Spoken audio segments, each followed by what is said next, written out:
દેશભરમાં નવા વર્ષનો ભવ્યાતિભવ્ય સ્વાગત અમદાવાદ, દિલ્હી, મુંબઈ સહિત આતશબાજી, લાઇટિંગ અને સાંસ્કૃતિક કાર્યક્રમનું આયોજન મુંબઈમાં મરીન ડ્રાઈવ અને ગેટવે ઓફ ઇન્ડિયાની આજુબાજુ ખાસ રોનક જોવા મળી.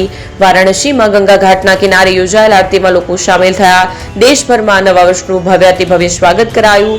દેશના મહાનગરોથી લઈને નાના નાના શહેરોમાં લોકોએ ઉત્સાહ અને ઉમંગ સાથે નવા વર્ષનું સ્વાગત કર્યું. લોકોએ રસ્તા પર, પાર્કમાં, હોટલો અને રેસ્ટોરન્ટમાં ભેગા થઈને એકબીજાને નવા વર્ષની શુભકામનાઓ આપી. મુંબઈમાં મરીન ડ્રાઈવ અને ગેટવે ઓફ ઇન્ડિયાની આજુબાજુ પણ રોનક જોવા મળી. દિલ્હીના ઇન્ડિયા ગેટ અને કનોટ પ્લેસમાં મોટી સંખ્યામાં લોકોએ ઉજવણી કરી. નવા વર્ષના પહેલા દિવસે દેશભરના મંદિરોમાં શ્રદ્ધાળુઓની ભારે ભીડ જોવા મળી રહી છે. વારાણસીમાં ગંગા ઘાટના કિનારે યોજાયેલ આરતીમાં પણ લોકો સામેલ થયા.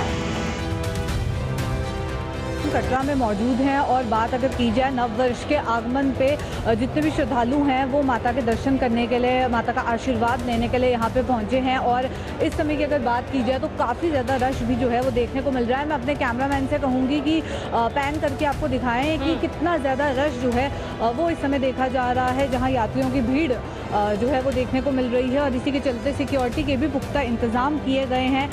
नए रूल्स जो मैंडेटरी किए गए हैं वो भी आपको बता दें कि RFID कार्ड लेने के 10 घंटों के अंदर अब यात्रियों को यात्रा अपनी शुरू करनी होगी।